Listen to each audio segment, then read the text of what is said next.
The following is a Papi Chulo Radio original program. The views and opinions expressed in the commentaries and/or interviews in the following program are solely those of the individuals and are not views of Papi Chulo Radio, its parent, affiliate, or subsidiary companies.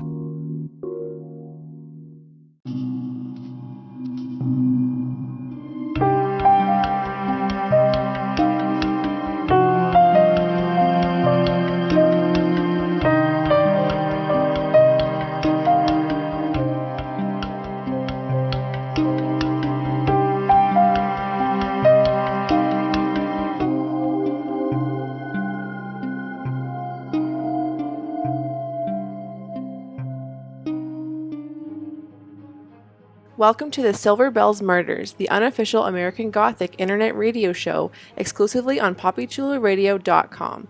Papi Chulo Radio, pop culture on demand. Today is Friday, July 22nd, 2016, and I am your host, Samantha Hoover. During tonight's broadcast, we're going to recap, review, and dissect the latest episode of CBS's American Gothic. Please welcome my co-hosts, Jess. Hi everybody, hope you enjoyed the episode. And Papi Chulo. Hey everyone, I enjoyed the episode. Hopefully you did too, and I can't wait to hear everyone's opinions on it. So I'm really excited. Alright, so let's jump into our recap of Season 1, Episode 5, titled The Artist in His Museum, and aired July 20th, 2016. Here's the official synopsis of the episode. Cam experiences hallucinations that make him question his involvement in a gruesome crime, while Madeline leaves town to confront the sender of a cryptic message. So before we jump into the initial reactions, let's check in with this week's ratings. So American Gothic jumped back up to a 0.6 demographic, or 2.46 million viewers. Alright, so now that we've heard the ratings and the synopsis, what was everyone's initial reaction to the episode? Let's start with Papi first. I really enjoyed the episode. I thought it was a very strong episode. Lots of reveals. I'm not gonna ruin the ending, but let's just say I was not expecting the ending to happen so soon into the series. I thought that would have been much more like a sort of like center point to the series, like somewhere towards the middle. And we have, like 8 episodes left. So I can't wait to see what happens next. This episode certainly set things up for things to come, and I'm excited. I loved all the reveals. Me too. Okay, Jess, what did you think of this episode? I absolutely 100% agree, and like Papi, I actually thought that this was going to come like way later into the series, so I'm curious to see how else they're going to fill that airtime, but also based on everything that we have seen with this past episode, I really think that the theory that you've had all along is 100% correct, and I cannot wait for you to be 100% right when all is revealed. I'm excited. I'm excited for that too. I thought this episode was extremely trippy because Cam hallucinates so much, which is kind of exciting to see. But we'll get into my favorite hallucination. Before we get into a thorough recap, here are a few reminders on how you can interact with the show via social media. Follow the show on Tumblr, thesilverbellsmurders.tumblr.com. Follow the station on social media. We are on Twitter, Facebook, Instagram, and Tumblr at Papi Chulo Radio. Help support Papi Chulo Radio financially by visiting gofundme.com/Papi Chulo Radio. Do you have any questions, suggestions, comments, or concerns? Email us via contact@PapiChuloRadio.com. Are you interested in joining the Papi Chulo Radio team as an on-air personality or blog contributor? Email talent@PapiChuloRadio.com. Binge listen to your favorite Papi Chulo Radio programs by visiting PapiChuloRadio.com/archives. And search for the Silver Bells Murders through iTunes and hit the subscribe button. New episodes are available to download on Fridays throughout the summer. Okay, so we pick up where we left off with Garrett at Christina's apartment. Garrett starts to approach her, belt still in hand. And just as things were heating up, Christina's neighbor Wendy pops in. She stays around for a painful few minutes, not taking the hint that they were busy. Wendy swears she recognizes Garrett and asks if he has a red truck, but Garrett denies it. Christina apologizes and Garrett immediately says he needs to go and that he can't do this. So what did everyone think of this as the opening scene? Hashtag cockblock. Absolutely. Exactly. Oh, the neighbor. That was an interesting scene because, I mean, I get what they were trying to do. They were trying to make Garrett suspicious and like, oh my gosh, they're gonna kill her. He's got the belt and all this kind of stuff. I didn't see that. We didn't see that. We discussed it during the last episode. So I'm glad that what we thought was gonna happen happened in the sense that he wasn't gonna kill her. Now the neighbor, that was interesting because obviously he comes from a prominent family. Like, I'm surprised Christina doesn't recognize him. You know what I'm saying? Like, if this woman is kind of like, who are you? Have I seen you before? Do you have a red pickup truck? Like, he's known, or at least his family is known. Like, he's been gone for a long time, but people are starting to realize he's back, and because his family's so prominent, like, I'm surprised she didn't realize who he was sooner, or she didn't say anything, or maybe she will say something. Like, I don't know. I just thought it was interesting that she was like, have I seen you somewhere? Like, I know what your car is. Like, I think I know you. I thought that was interesting. Although I do admit, yes, like we talked about before, Garrett wasn't going to hurt her or harm her in any way. That was a little weird. So I don't know what to think about that, and maybe we will find out later. Yeah, it was intriguing. I'm interested to see if we are going to see this woman again and if she's going to say something. So Jess, what did you think about this opening scene? I giggled. It made me smile, which is amazing because as much as this show is going, at least I think it's going for like a quirky, deadpan kind of funny, it's not really meant to make you laugh. And I enjoyed the neighbor's presence there because she felt like Phyllis the Second or Regina George's mom. You guys need anything? Some snacks? A condom? We then switch to Cam, who's quickly washing his hands of a red substance. So then he seems to be prepping himself for something, like on his arm. So then, we probably all assumed it was heroin, which we were right, because he's holding a needle in his hands when all of a sudden he hears a knock at the door. And then Brady comes barging in, and he just jumps up really quickly. So Brady comes barging in and demands to know what Cam's hiding. So Cam thinks to confess to beating up the drug dealer, and he quickly finds out that's not what Brady was here about. He wants to know what Cam knows about the Silver Bells murders. Gunther's been cleared, the belt is Cam's, and it appears Cam is going to be their main suspect. So Brady grabs Cam, and I assumed he was taking him to the police station, but he takes him home to Tessa, who notices Cam's beaten face. She tells him to go upstairs and proceeds to talk to her husband. Tessa is mad. The DNA test was botched, and police will be after Cam in no time. Brady demands Cam gets clean, and Tessa agrees.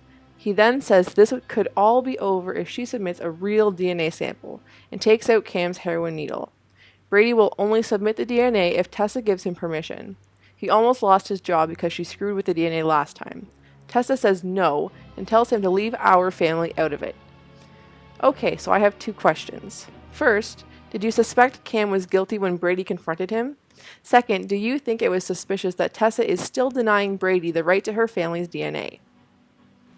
That entire scene just kind of boggled me, to be honest with you. I don't understand why Cam wasn't brought to the police station. I don't care if he's your family. At this point, you have enough to drag him in and be like, okay, well, you have to literally just like sit there while I collect your DNA. Like, I thought that Brady bringing him home and like asking Tessa's permission for the DNA and whatever, I thought that was like a little bit, giving her a little bit too much leeway. I know they're married and I know whatever, they love each other and they want to protect each other, blah, blah, blah.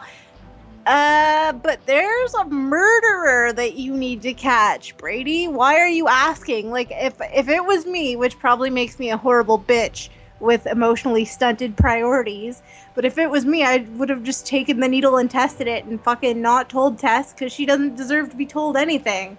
I love her. I think she's probably the most likable person in the family so far from everything that we know, but her refusal to look at her family as anything other than just, oh, you know, that typical family down the lane with the same amount of skeletons in their closet as everyone else.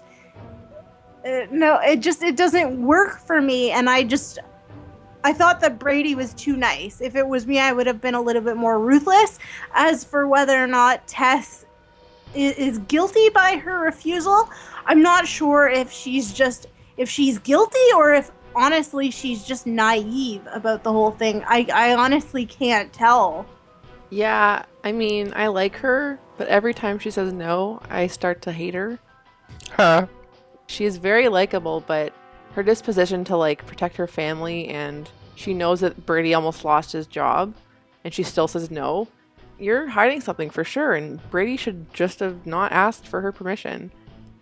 So moving right along, we see Madeline driving up to an ATM and stuffing wads of cash in the envelope with the mysterious message she received. We quickly switch to the police department where Detective Cutter is briefing her team on Cam Hawthorne, prime suspect number 1 in the Silver Bells murders. They need to find Cam in order to question him. Brady states that Cam is not the killer, he's merely a drug addict. Lieutenant Kraft tells Brady that this case is a conflict of interest for him, in which case he should be moved to another case. But since Brady has intel on the Hawthorns, Kraft suggests he go through the case files to find anything to connect Cam and his family to SBK. What did you guys think of Madeline's actions and Brady's new mission? Brady is trying to walk that fine line of I need to be there for my family, but I also have to do my job. So I really feel for Brady. Like, out of all the characters on this series, in this series, I really feel bad for Brady the most, because he really is, for lack of a better word, a double agent. You know, he's got to be there supporting his family. He's trying to do the best to protect his family, and he's really doing that. So I don't understand why Tessa can't see that. But yet, he is a man of law. He's an officer, and he's a detective. He's got to do what he's supposed to do, because if not, that could jeopardize his career as well as his livelihood and everything like that. So I really feel for him. And I mean, I get why they didn't want him on the case, but I get why they also kept him on the case. As far as Madeline, it was suspicious. I mean, it felt like she was collecting hush money, in my opinion, because, she went to, I'm assuming, one ATM, and she maxed out at the most that she could take out of that ATM, and then she went to another one to get some more money. So it was hella suspicious, and I was like, what are you doing? You know, who are you paying off? Who knows something? That's what was going on in my head at that moment. I was like, somebody knows something, and she's paying them off to keep quiet about something. Yeah, I totally agree with everything you said. Jess, anything to add? About Madeline and the envelope? Yeah, and Brady too, if you have anything. Brady, I think, you know what? I said I loved Tess, but that's not true. I love her in the context of this show because she literally is the only, for me, likable character right now. But if we were pitting her up against like a character from The Flash or a character from Arrow or anything else that runs like normally where TV show, like the summer is basically, this summer in particular for me is like, oh look, it airs during the summer where TV shows go to die. So I don't actually like Tess, but pickings are pretty slim, so I like her in the context of summer television. But when I think about her relationship with Brady, I'm just like, man, like Brady could do so much better in the context of the show right now, because I think he's basically bending over backwards to try and make things easier for her, to shelter her, to protect her, and she is not having any of it. And eventually, if she doesn't let him do it the easy way, the way that's gentle and comforting for her, she's gonna have his partner ruffling feathers and looking around and absolutely doing things with no consideration or gentleness at all. So I think, Brady is definitely the lesser of two evils, and I think that he's going too easily on her. As for the envelope, I didn't even really notice that was a thing last episode, so I was kind of confused, and I was just like, oh, all right, whatever. Fair enough. See, I completely disagree with you on one of your points, Jess.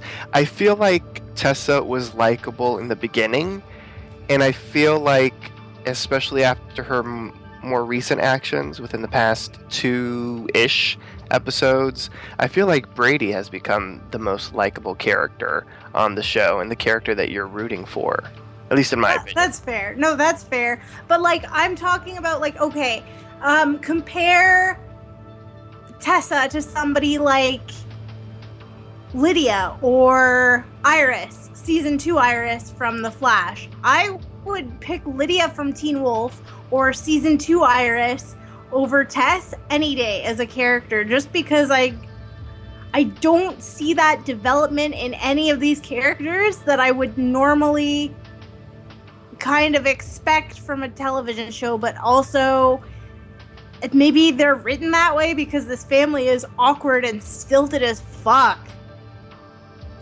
You see it like a family photo of them and you're just like, wow, these guys have either had all terrible botched Botox injections or they're hiding a body.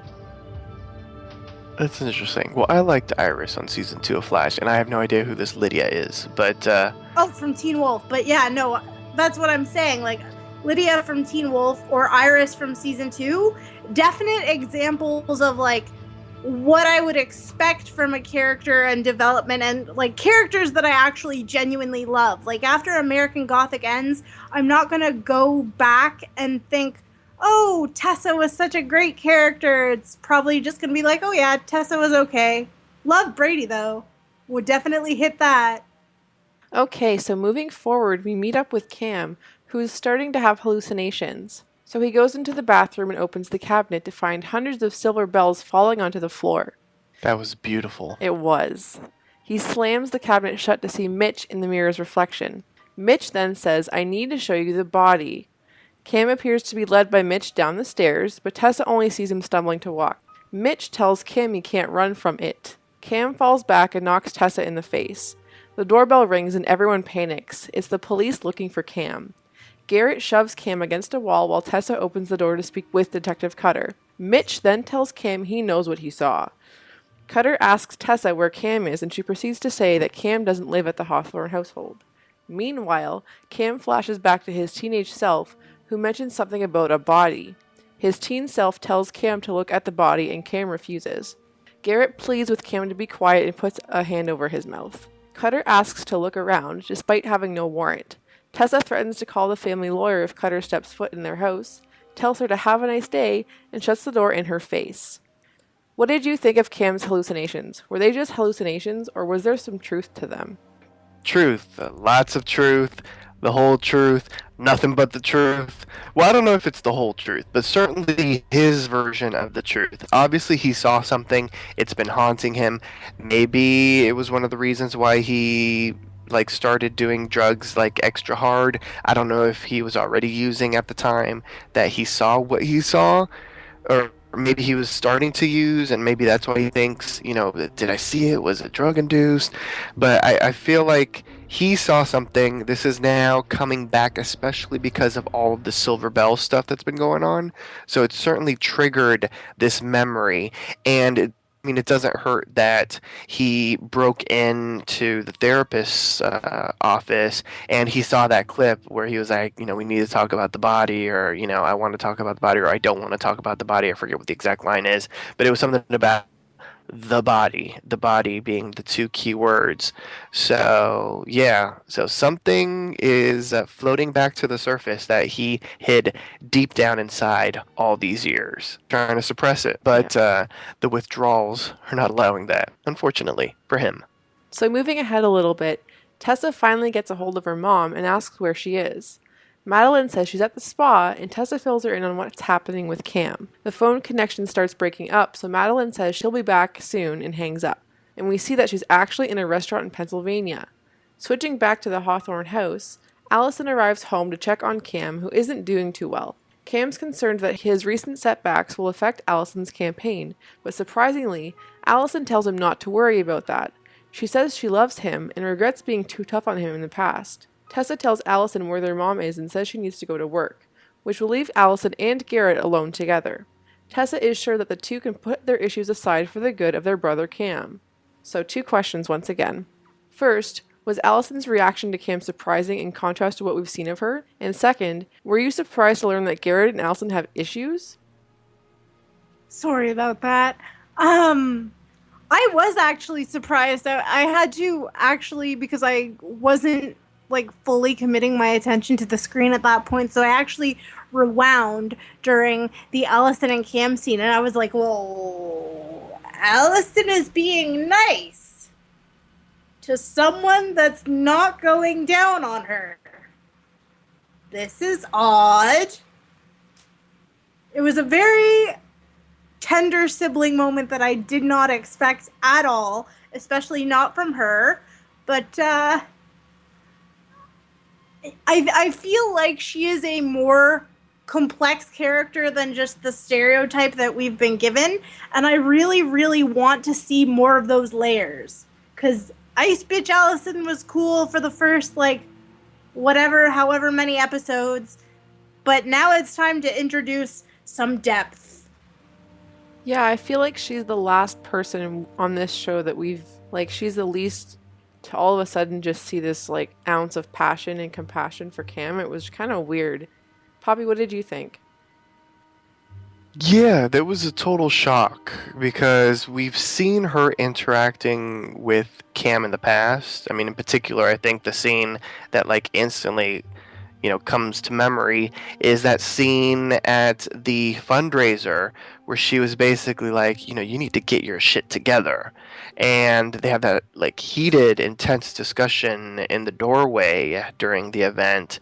And to see her be very kind and tender and them sort of joking around, it was refreshing. It was nice to see a different side to her, especially, how she acts to her family, because I feel like she's always the hard ass of the family. She's always the one that's going to criticize or critique or give her just give her harsh take on the facts to anyone. She'll do that to Tessa.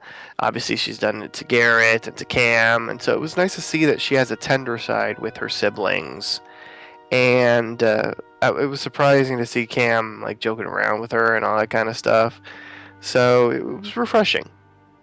As far as her and Garrett, obviously, I think from day one we could see that they have a major issue with one another, that something must have happened in the past to the point to where, you can taste the tension in the room. It's that thick whenever they're together. So, moving along, we return to Madeline in Pennsylvania. The waitress walks up to her and Madeline hands over the envelope with the cash inside. We soon learn that this is Madeline's mom. She reached out to Madeline so they could talk. Madeline insists that she needs to get back home, and her mother informs her that she's just going to have to be late. Moving over to Boston, we see Allison and Garrett in the kitchen. Garrett states that he feels Allison has been avoiding him since he returned. She then admits that she's not Tessa and that she can't just be happy about him coming back. Garrett says she has no idea what happened, and Allison demands he tell her. He diverts and says that some secrets are kept quiet for the greater good. Allison gets a message saying the police are at her campaign headquarters asking about Cam, so Garrett tells her to go and that he'll take care of Cam. Detective Cutter confronts Allison as soon as she arrives. She quickly tells Cutter that she has no idea where Cam is and walks off. Cutter tells Allison to let her know if she hears anything. After she leaves, Allison asks Naomi why Kimmy is still there. Now, this is a throwback to earlier in the episode. Kimmy was the one who saw Naomi and Allison kissing in her office last episode, and demanded an incentive to keep quiet.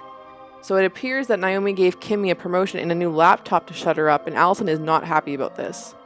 Naomi asks that Allison trusts her and goes to help her with her debate. So, first, what did you think about Madeline's mom? What was your first impression of her? Second, how did you feel about Garrett's interaction with Allison in the kitchen?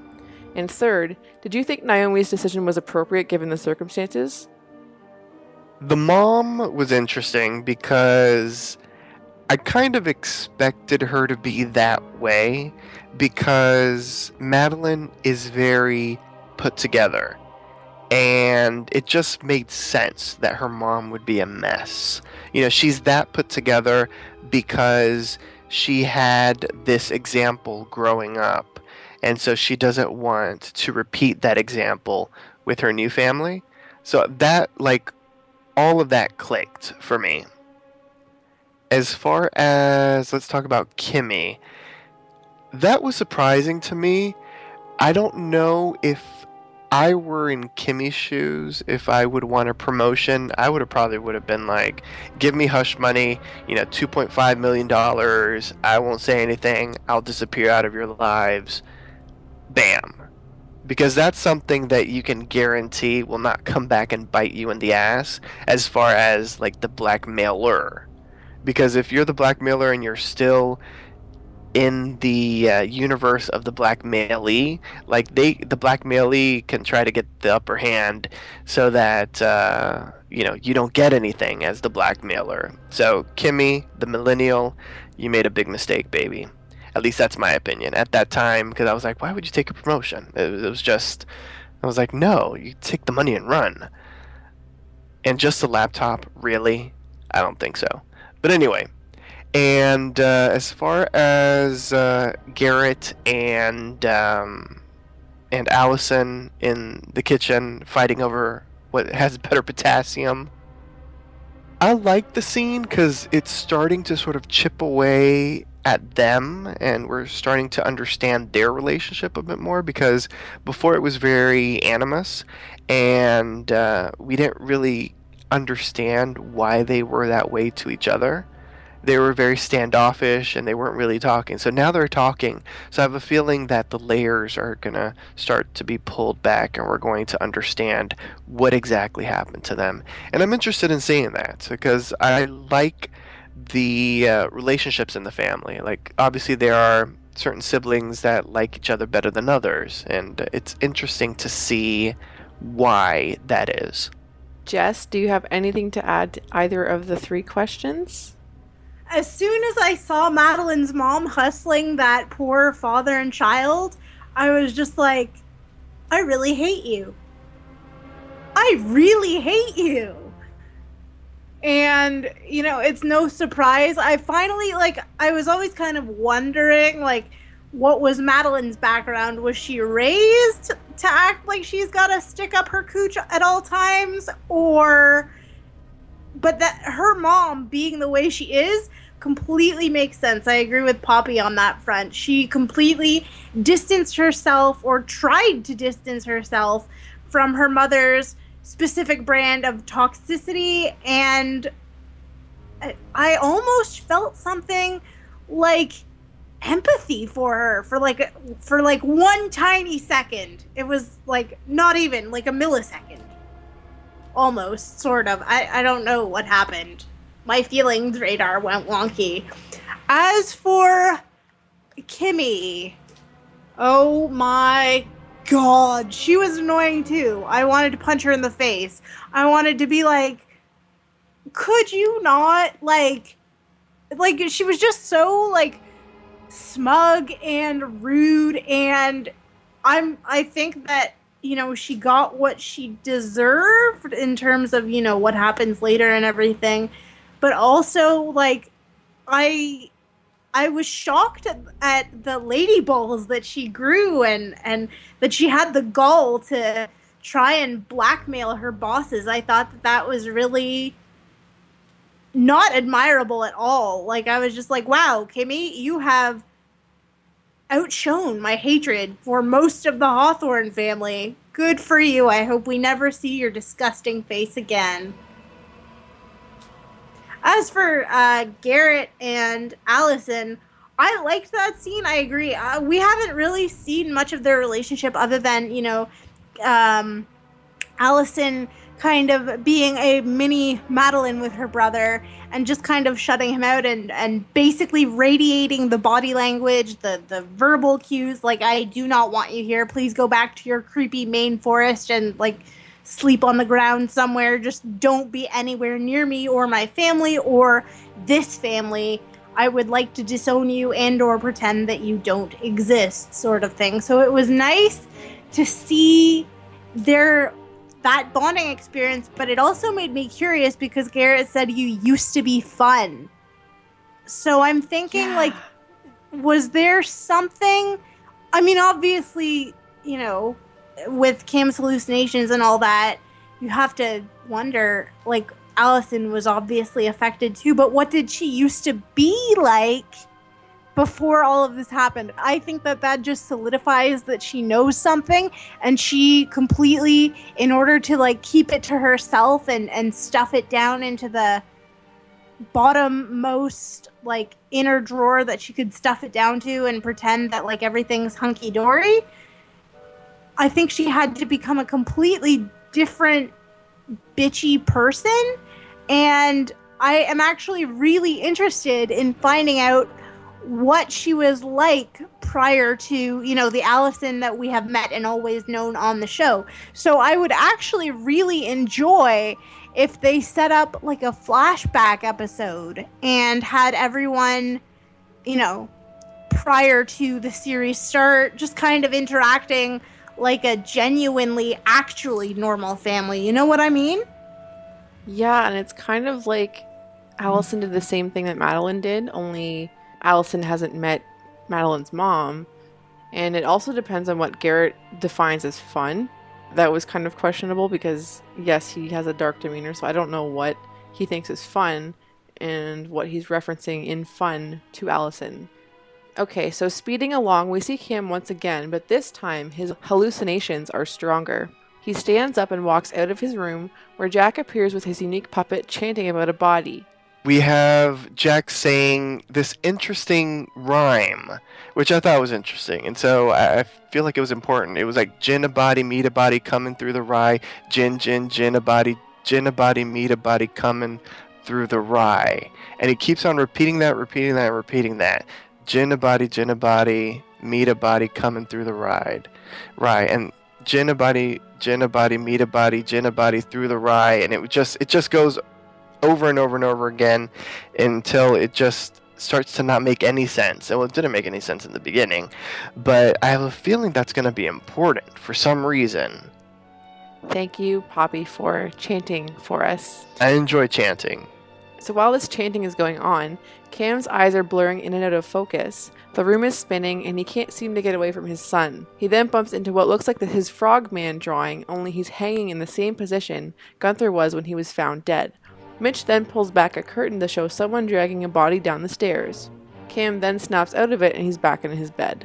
Alright, so we switch back to Pennsylvania and we see Madeline waiting for her mother to get off of work. She then pulls up quite roughly, crashing into some things and driving into her garden where she parks the car. And Madeline goes up to the car and opens the door and she says, "What happened to you? Where were you?" And her mother goes, "I stopped at work after I went to the bar." So clearly she's been drinking heavily. Jumping back to Boston, we see Tessa at the school. Allison has messaged her to fill her in on the police visit to Campaign HQ. She looks up and sees Cutter talking to Jack, so she rushes over to stop the conversation. She demands that Cutter leave her family alone, and Cutter walks away. Trying to do some damage control, Tessa asks Jack if he's okay. He asks if Cam did something wrong, and that he doesn't want his dad in jail, and he was genuinely scared for his life. What was your reaction to these last few scenes? So Madeline and her mother arriving, Cam's really odd hallucinations, and Tessa and Jack's conversation. What did you guys think about all of that? I was genuinely surprised that Jack could act his age. Like, that scene was so well done by that young actor, because we're so used to seeing him being, demented, for lack of a better word, being psychopathic. But he was just a little boy at that moment. He was like, they said they're going to take him away. And you could really feel his worry. I thought it was very ballsy of Cutter just to approach the boy, Yes. because I feel like the law is that, to question a minor, you need an adult there. So she's really trying to, like, ram her way into this family, like, literally, bulldoze her way into them, like, to get answers to the questions that she has. And I thought that was very ballsy and not in a good way, because that could bite her in the ass. Yeah, in my opinion, I feel like that would have bitten her in the ass in the real world. But this is TV, so they're going to let that happen. Now, the hallucination was interesting, like really interesting. And I know I've used the word interesting a lot this episode because it was an interesting episode. It was very insightful. And I love episodes where characters have hallucinations, maybe not necessarily drug-induced ones or withdrawal-induced ones, but hallucinations are interesting because it really opens up the character's psyche. I'm not a huge fan of Cam, and this was a Cam-centric episode, but it was still a really good episode because we got to see a lot of the demons that were haunting Cam, like seeing Jack with the puppets and the weird chant, and then seeing his drawing come to life and hanging, much like you said, like Gunther was hanging, much like maybe some of the Silver Bells victims maybe were hanging. I don't know. And there was another thing, like right before the curtain was lifted by Mitch and we saw the body getting dragged down, there were some interesting things on the ground. Like there were like paint items. There was also a dead duck, which I thought was weird. I didn't see that. And I didn't understand why the duck was there. I had to go back and pause it because I was like, there's something in the ground, like near Mitch's feet. And I was like, maybe that might be a clue. And there was like, there were a lot of it was like painting stuff, but like the dead duck there was interesting. And I was wondering if that's going to come back in the future. Jess? I'm curious to hear Jess. Like, what did she think? Yeah, what did you think about the hallucinations? I thought they were awesome. They were the perfect mixture of scary and traumatic and just absolutely world's tallest glass of nope. I have to agree. I think that Cam is probably like my least favorite. No, that's not really a lie. I kind of like that. That's a lie because I kind of don't like any of them. But like, also, if Cam was stopped on the side of the road somewhere and he needed help with a flat tire, I would just pass him. Especially if Jack was with him, I would just keep driving. But I was like, holy shit, no wonder he is the way he is. This makes so much sense now. And like, I was actually concerned about what he had been through. And I wonder how much he opened up to that psychiatrist, because at some point she should have informed the authorities. Yeah, because, this goes way beyond, the typical terms of confidentiality. He was talking about a body, and even if she thought that it was something that, he said out of being, not all there thanks to the drugs, she should have still reported it. So some of the blame lies with this psychiatrist, and I feel horrible for Cam because, and again, I really, really want that flashback episode because these hallucinations, aside from being creepy and incredibly well crafted, what was he like before he had to drag this body down the stairs? Who was he? Was he an aspiring athlete? Was he like the loner kid that would never touch drugs but spent all day strumming an acoustic guitar badly and singing horrible love songs? Like, did he have a crush on the most popular girl in school but he'd never talk to her? Was he like an aspiring vegetarian? Was he someone that functioned without drugs and didn't think that he would ever need them to cope with life? And then how did having to move that body affect his life and alter it in such a way that, he is where he is right now? The guitar playing, like a musician. That's what kind of fits for me. And like, yeah, he wouldn't touch drugs. He was raised right. And then all of a sudden he had to deal with a lot of dead bodies and he's just like, nope, heroin, you know? Makes sense. Yeah, Yeah. It really does. And I really hope that they have sort of a flashback episode, because I really would love to see them explore each character before all of this murderous nonsense became a main focal point in this family. Like, surely it can't always have been something so horrific and toxic and evil. Also, I wonder if Sophie did heroin while she was pregnant with Jack. That would make the most sense to me at this point. That's why he's kind of... because he's too young to have been around. He did not just become this creepy little child.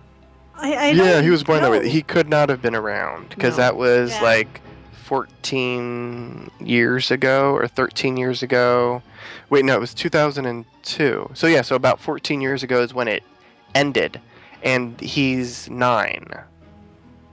Yeah, so... Wait, so how long did it take Cam to go from being, you know, a regular kid with regular aspirations to a drug addict with a creepy ex and an even creepier son? Jack was born in 2007. It might have been maybe 5 years after that picture was taken, or less. We don't know that. It couldn't have been... I'm just thinking, like, maybe, you know, it's horrible to say, but maybe Jack was the culmination of that string of terrible decisions. Yeah. I've never read a case study where a drug-addled mother, it basically lays the groundwork for a psychopathic child. But, like, the most I've heard is, you know, their babies come out experiencing withdrawal symptoms. But for Cam, I wonder if psychologically he thinks that all of this is punishment for this crime that he's obviously committed. You know, he might not have been the murderer. I definitely don't think that he was the murderer, but he was involved in covering up the body. That's a super interesting I wonder theory. if he thinks it's, you know, punishment or karma or what have you. Okay, so moving along, we see Brady at the police station talking to Tessa over the phone. She's so upset that his new partner came to question Jack at the school. He apologizes and says he'll talk to Cutter. But then Tessa says Brady was right and gives him permission to submit Cam's needle for DNA sampling. So Brady hands the needle to Cutter and Lieutenant Kraft, and he swears it's legitimate. They ask him, how did you get this? Where did you get this? But he does not answer for the safety of and protection of Cam. So Kraft warns Brady about what might happen if the DNA comes back a match. Like, you know, your family may or may not be involved if this is like a positive match. But Brady just says, run the test. So going back to the house, we see Garrett sleeping beside Cam's bed on the floor. Cam seems to be having an episode in his sleep, and Garrett wakes him up to ask what he saw. Can I just say, yes. Garrett, you're in like the vomit zone. Like, why were you sitting there? Why were you sleeping there? That's like easy access. If he's like in the middle of you know, hallucination or something and he needs to vomit, he like turns over and he's like, bleh, and it's like right all over Garrett. And Tessa had just said earlier, I don't have shoes on right now, so puke away. And here's Garrett just sleeping there like, yeah, I don't really give a crap. Well, he lived in the forest for 14 years, so who knows what he's seen and dealt with. Well, that's true, too. Anyways, so Cam pleads to make it stop, whatever it is, because we are on the outside of his dream. So in order to help him out, Garrett hog ties him to the bathroom sink. So that was weird. So we meet up with Christina at the hospital. It seems as though Garrett has come to see her. She ushers him into her office and shuts the door. Garrett states that his brother's in trouble and he could use some help. But before Christina answers, she proceeds to ask why Garrett left the other night. And what Garrett says is that he didn't want to hurt her. She then writes him a prescription for some drugs for Cam, wishes him luck, and then walks out. Now speeding up a bit, we're back in Pennsylvania with Madeline and her mom. Her mother has decided she wants to meet her grandchildren after all these years. So Madeline states their agreement, which includes the exchange of money to ensure her mom stays out of her kids' lives. She reminds her that that's still in place and that that's what Mitch wanted, and her mom counters that since Mitch is dead now, They need to revisit this issue now. So then Madeline admits she arranged this herself and Mitch was not involved with it. She claims she didn't want her kids to grow up with the same dysfunction that she did. Madeline gives her mom an ultimatum. You either hop in the car with me and go back to Boston, or I'll double your monthly payments if you promise to never contact me again. Madeline ends up leaving for Boston alone. Now, was there anything that struck you as odd in these last few scenes? Not odd. In fact, I was very impressed with the fact that Madeline's late husband, whose name I'm completely and totally blanking on, Mitch. Mitch. I was very impressed by the fact that he let himself be the fall guy for Madeline's mother's rage. I mean, I know it's not technically a big deal because Madeline's mom is an alcoholic and she lives far away and didn't really have anything to do with them. But when you're in a dynamic like that with an unhealthy family member that essentially wants to drag you down into their depths of depravity, sometimes it's really, really hard to get out and to say, no, like, I'm done with you. I can't go back into your world because it's not good for me. It's not a good place to be, and I don't want to be there, and I don't want to have to be responsible for all of your shitty decisions. I want to move on with my life.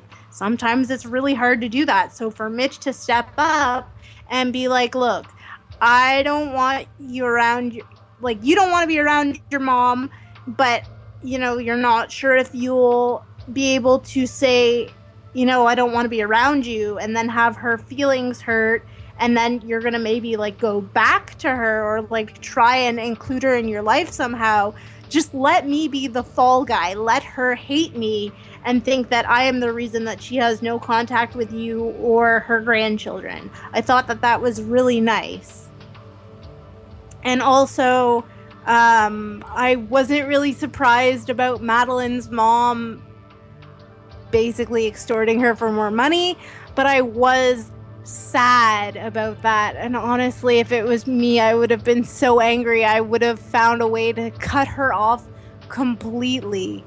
When I didn't see her mother standing there, I thought she was dead. Is that weird? No, honestly, in the back of my mind, I was like, so next episode, are we going to see Madeline, like, getting off the phone after having arranged for someone to kill her mother, or was she, like, did she stuff the body in her mother's car? Because we kind of saw that in the distance. What happened there? Yeah, that's true. Who knows? Yeah. Who knows? But honestly, like, if she found a way, legally or otherwise, to basically end her mother's extortion and blackmail over her life, I don't think I would be like, oh my god, what a horrible person. I'd probably just be like, well, that's what she gets. Stay pressed, bitch. Stay pressed. Overall, in the series, Madeline has been like a cold, calculating woman, that it was nice to finally have a couple of scenes where we have Madeline being a very sympathetic character. And I know that we've been very suspicious of her because she does a whole lot of suspicious things. But it was nice to see the human side to Madeline, and I really felt for her, especially that last scene where she was like, so, okay, I know what you're trying to do. You're trying to do this and that or the other. I mean, why would you show up drunk if you really want to do this? Like, you want more money. So here's the choice. You know, we can go right now. You can meet all the family, or I can give you double the money. And when we saw her alone in the car driving away, I was like, wow. You know, I was like, I really feel for this woman. And I felt sad for her. So they did a great job with that because I wasn't sure if they were ever going to really humanize Madeline. Okay, so moving along, we meet up with Tessa and Allison, who have just discovered Kim tied to the sink. Garrett's trying to feed him pills, and Kim appears to be having yet another episode. Mitch appears once again and tells Kim he has to face the past. And we finally get a closer look at the dead body being dragged down the staircase. It's like a first-person view. You're right in front of the person being dragged.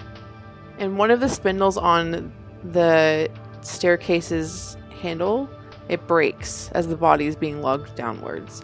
In Cam's mind, the person dragging said body is either Mitch, Garrett, or himself, and the faces of that person switch in his mind. Allison appears to be holding Cam down as he swallows the pills, and before she leaves, she tells Garrett that if he wants to be part of this family, it would be more helpful to call next time than to tie Cam up.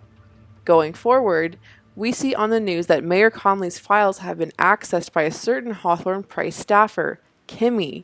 She pleads that she has nothing to do with it, but Allison points out that the hack was done on her laptop. Naomi chimes in and says they have to let Kimmy go. She threatens to tell the press about their affair, but Naomi says that nobody will believe somebody so publicly disgraced. Switching back to the house now, we see Cam and Garrett together. Garrett apologizes for tying him to the sink. He then confronts Cam about what he's been saying through his hallucinations.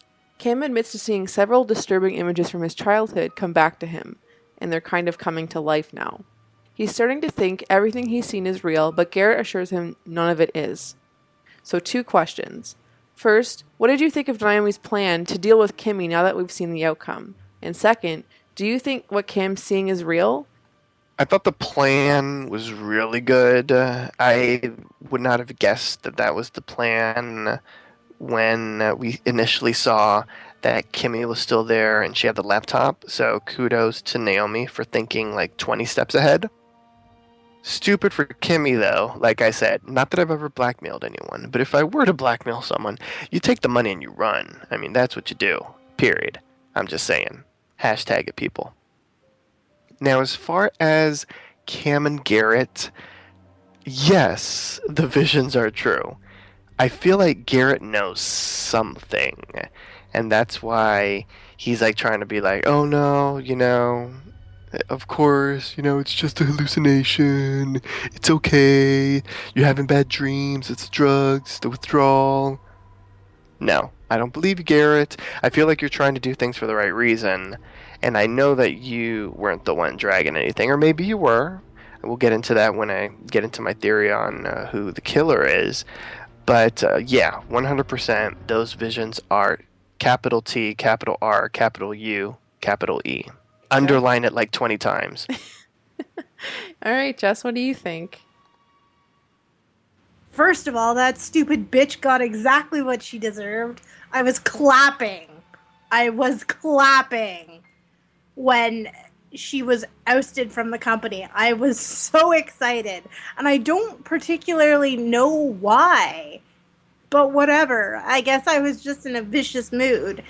But I definitely think that the thing that stuck out to me most over this entire episode was the interactions between the siblings and the different degrees to which they react to one another, either warmly or not so warmly. And Garrett and Cam's interaction was really interesting because I don't know if Garrett was trying to assure him that, whatever he was seeing wasn't real because he had something to do with it and he knows far more than he's letting on, or because he's trying to protect him and he knows far more than he's letting on. Either way, like the different ways that he has, acted and reacted towards Cam in this episode, like tying him up, basically shoving medicine that Cam didn't know what it was down his throat, stuff like that. I was just kind of like, I don't know if you're supposed to just be weird at this point or guilty. Like, I couldn't decide. Like, logic is telling me that it's just supposed to be weird because it would be far too easy and convenient if Garrett was the guilty one after everything. Well, I don't think it's weird because he went to a medical professional to get the drug. So obviously, at least in my eyes, it was to help. That's what I thought too, but then I was like, what if because she said be really careful with it, right? So when she said that, I was like, fuck, if he really is evil, like he's just gonna like double dose his brother and Cam's gonna fucking like die or something. And Garrett's going to be like, well, it wasn't my fault. I just gave him what the doctor told me to. So, like, I was expecting him to do something that was kind of, you know what I mean? But I think it's just because I expect the worst from literally almost everyone on this show. Okay, so moving ahead, Madeline has finally returned home and runs into Cam. And Cam's just like, oh great, I have to explain myself now. She asks how he is, and he assumes he's screwed up big time. She reminds him that his addiction is in his genes and that her mother was an addict and alcoholic. She also admits that's why she's tough on Cam. She wants to protect him and Jack. Cam says that he's trying to get clean, and Madeline acknowledges that. We then see Christina meeting up with Garrett in an alley. He says he wants to take her somewhere. When Christina asks where they're going, Garrett states that this place will help her understand him better. And finally, we see Tessa back at home. When Brady comes in, she's like, oh, I was wondering where you were. We're going to be late for the debate. And Brady's face is just like blank. Like he's like, I need to talk to you. So the DNA tests show that Kim is not the killer. Yes. It's not his blood. I was so happy. And then she's like, oh, great, thank God. And Tess is like, we're home free. And then Brady just like, blank statement. And he's just like, no, there's more. Wait a second. At the same time, though, we see Cam. He seems to be a little bit more coherent than we've seen in this episode. He's walking down the stairs to inspect the spindles. Cam scratched away the paint so much that there was a huge crack. What he saw in his hallucination that did break. So then, yes, Brady reveals at the same time that there was a familial match in the DNA. The blood on the belt belongs to a Hawthorne, which means that someone in the Hawthorne family is the Silver Bells killer. And that was the end of the episode. Any final thoughts on the end of this episode? Yes. I was not surprised that it was going to have a familial match. I had a feeling that Cam was going to not be a match, and I'm so glad that there is a familial match. I knew it was going to happen. I was glad when it happened. This is the moment that I was shocked happened so soon into the run of the series, because it's episode 5, and there are 13 episodes in this murder mystery thriller. So it's interesting that they chose to do it now. I would have expected them to do it closer to the end, or at least to the middle. But we're 5 episodes in, and this revelation ended up coming out. So I thought that was really good. I mean, I hope that they have some really good story to tell in regards to like the ramifications of like this news. So I'm excited to see that play out. Madeline having another tender moment was really nice. I feel like they're softening Madeline up a little bit. Red hair. And I like that, actually. I like seeing the different sides to Madeline, because she's been very cold from the beginning, and it's nice to see her soften up a bit more. And as far as Garrett and Christina, I feel like he's probably going to take her to the woods and to be like, this is where I lived for 14 years, you know, this is why I'm like this, or something like that. Like, I'm not used to people, or I don't know, maybe something like that. That's kind of like my theory. And the whole Cam scratching it off and finding out that it's the truth, that the visions are real, I love that too. And how stupid are you people? You couldn't replace it? Like, you had to like glue it back together? Now they can delve into the characters even more. Yeah, they can delve into like, not their backstories, but like they can flash back to like 1999, between 1999 and 2002, and show us what these characters were like at that time. Yeah. And show how hella suspicious they were back then too. Jess, what did you think of the end of this episode? I wasn't surprised about the familial match. I was kind of surprised about Tessa's reaction to it. And I just, like, I hope it was genuine sorrow and disbelief and, oh my God, how could this be happening to me sort of thing. Like, I hope she's not... I basically hope that she's not like the grown-up version of Jack where she kind of fakes things because she knows she has to. Otherwise, you know, she'll... Like, Jack, I don't think has learned to disguise his impulses yet. He just says what he wants to say. But I do think as he gets older, he will learn to kind of hide the things that he actually wants to do and say in order to kind of blend in and appear like he functions basically normally. I couldn't tell if Tess was like genuinely shocked or if she was just like faking the entire thing. But also like Garrett and his lady friend, I was just like, whose name I forget. I'm terrible with names. I Christina. apologize. Christina. Sorry? Christina. Okay, there you go. Christina, I know that he's probably not evil and probably not, as bad as the show is trying desperately to paint him as.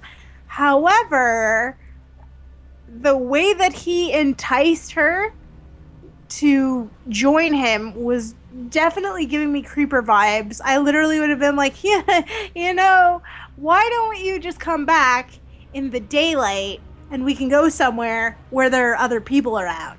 That's a good plan. I like that plan. Let's do that. I would have just completely made up some horrible excuse. I would have been like, oh, but your unique facial structure looks so much better when the sun is hitting it at full force, where there are people around to admire your face. That's overall, I think this episode was a lot. This episode was jam-packed. It had a lot of stuff going for it. I still think my favorite part was Phyllis II and her voyeuristic instincts.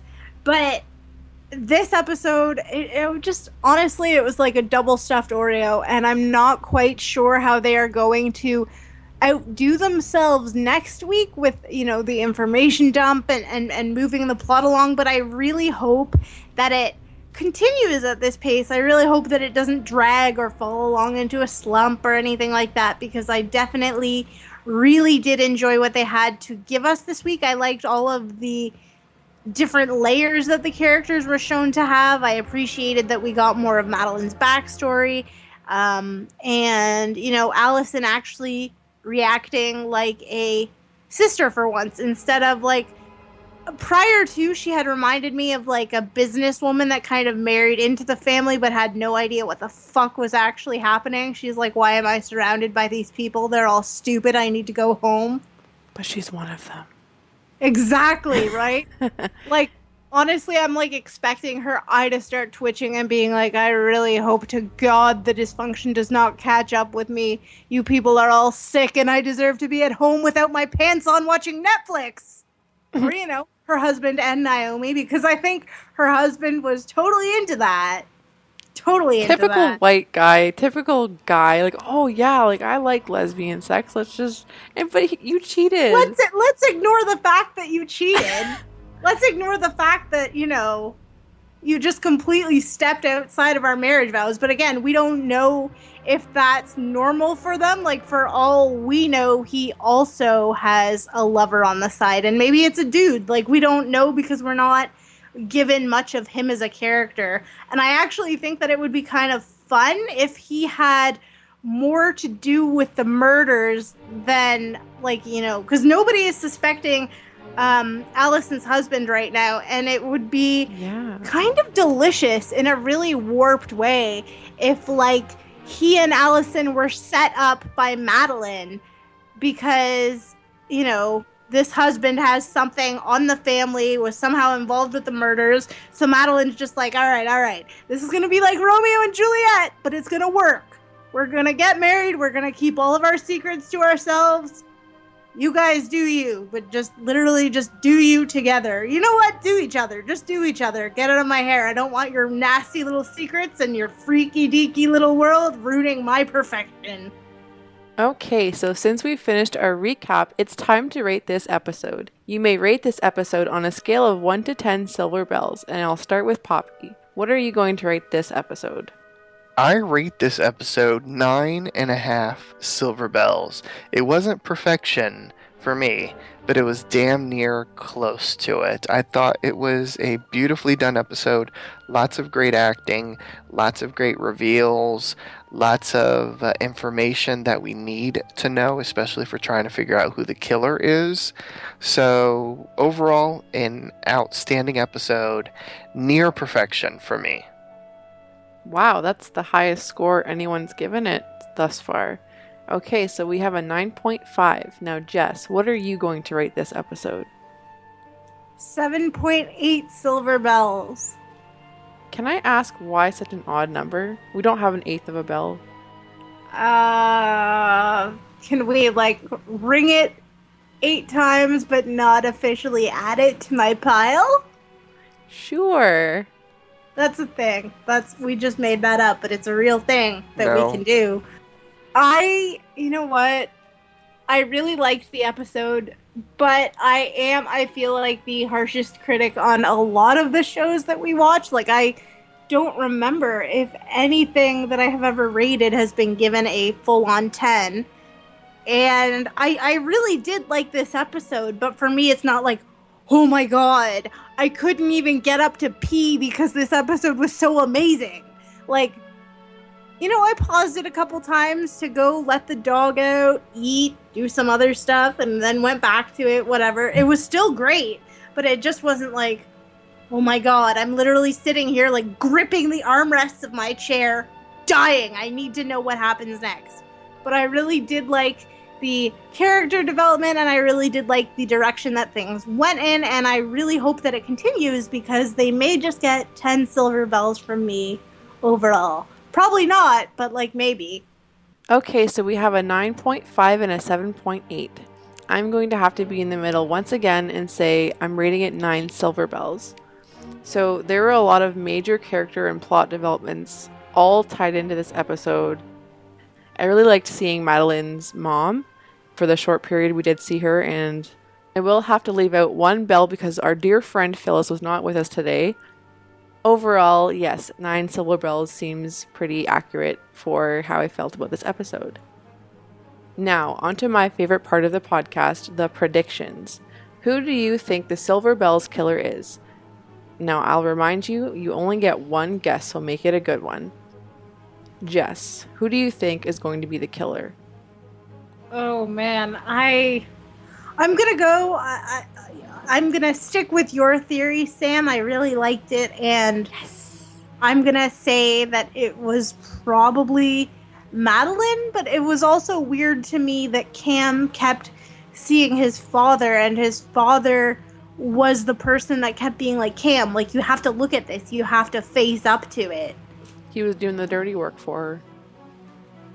Yeah, so I wonder, like, does Madeline have everyone around her marching like a colony of ants for her? Or it was just very, I think, yeah, I'm gonna have to go with the fact that it was all a family affair headed by the wonderfully terrible Madeline Hawthorne. You gotta remember, too, like, she said Mitch was the one that made the agreement to keep her mother away, and he took the fall for that, like Poppy said. So what else is he willing to do for her? Yes, the patriarch should be the head of the household, but that is not how their relationship was portrayed. We have one count on Madeline. Poppy, I'm interested to hear what you have to say and what your theory is this week on who the killer is. I'm sticking with who I've said since episode 2, and that's Tessa. And I feel like with each episode, they keep on dropping subtle hints that it's her. And in this episode, when Garrett and Tessa are talking in the kitchen, and Tessa's like, oh, you're saying all this weird stuff, and he was like, yeah, we're saying this, that, or the other. Garrett specifically asked her, did any of that make sense to you? And she was like, no. And he gave a very suspicious look after she said no. So there was that for me. The second thing, when Tessa left the house and left Garrett and Allison together, she was like, oh, I need to go to school. I'm going to check on Jack and all this kind of stuff. Garrett and Allison gave each other a sort of knowing look. Like, I don't know. It was very suspicious. Like, right now, my only proof that it's Tessa is the subtext. The questions that people ask her, the looks that people give her, the looks that people give each other after she leaves the room. But I feel like it's Tessa, and it makes sense to me why it could have been either Mitch or Cam or Garrett dragging the body down the stairs because they're covering up for her, because she would have been a child, she would have been an innocent, they wouldn't want her to be sent away, and this, that, or the other. I have a feeling that Tessa doesn't remember any of this. I don't know why. I don't know if it's just psychological trauma. I don't know if it was a split personality. I don't know. We don't have any clues as to why she doesn't remember, but I have a feeling that she doesn't remember this. And I think because Brady is in a relationship with her, it's going to make it that more difficult for him maybe to turn her in. And so on top of that and everything that I said, I feel like it's Tessa. Alright, so we have 1 count for Madeline and 1 count for Tessa. Surprise, surprise, I am still sticking with Madeline as the Silver Bells killer. First of all, she lied to her kids about where she was. Does your mom lie to you about where she is? Yeah. Why not? Like, if I were Madeline, I would lie too in that instance, because we don't know what sort of story or fiction she's concocted around, her mother for the kids. She could have just been like, oh, my mom is in an old age home and she has no idea who the fuck I am. Like, my mom is basically somewhere unreachable. Like, maybe she told them, she told him, like, they live in a different country or whatever, that sort of thing. So I think her lying was to protect them, but also mainly to protect herself, because I think, if the kids saw their grandmother and were like, wow, Mom, this is where you came from, I think part of her, like this part that she strives to keep hidden, would just break into a million sad little sobbing pieces, because I don't think she's, I don't know how you could be, but people do manage to get past it, but I don't think that she is over, her roots and where she came from, and like the lessons that she had to learn in order to survive, and how she probably had to scramble out of there with her claws and teeth intact, sort of thing.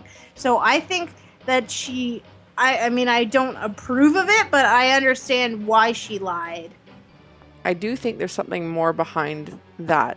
Like, I don't think it's only because she doesn't want dysfunction in her family. It's too late to prevent that anyways, because look what's going on in her house. Like, so much crap. And then also at that point where her mother was nor in the car, neither outside her trailer. Like, I think she's dead. I think that was like the worst case scenario, but with the Hawthorne family, I don't know what to expect. So that's all I can assume. When I heard how she was talking to Cam, saying she was in the past tense, like, my mother was an addict, she was an alcoholic, and I'm like, did you just kill your mom? Did that just happen? I don't know. It was just kind of that would be interesting if it did. Honestly, yeah. I think it would. I don't know. I wouldn't be sad for Madeline's mom. No, for sure. Just wrapping up all that we've seen and all that we know about Madeline, plus what's on this episode, I still have to stick with Madeline. And on that note, join us next time for a brand new installment of the Silver Bells Murders. Visit poppychuloradio.com/archives to download this episode and many more. Registered users will gain access to our archives of previously aired broadcasts. You can also download tonight's broadcast through iTunes. Just search for the Silver Bells Murders and subscribe. Please like Poppy Chulo Radio on Facebook by going to facebook.com/poppychuloradio. Follow the show on Tumblr, thesilverbellsmurders.tumblr.com. Help support Poppy Chulo Radio financially by visiting gofundme.com/poppychuloradio. Email us via contact@poppychuloradio.com with any questions, suggestions, comments, or concerns. Are you interested in joining the Poppy Chulo Radio team as an on-air personality or blog contributor? Email talent@poppychuloradio.com. Co-hosts, wish the listeners a very good night. Good night, listeners. Silver Bells Killer, we will find you wherever you are. Have a very good night, guys. I hope you enjoyed the episode. Thanks for tuning in. Join us every Friday at 8 p.m. Eastern and 5 p.m. Pacific for a brand new installment of the Silver Bells Murders. Good night.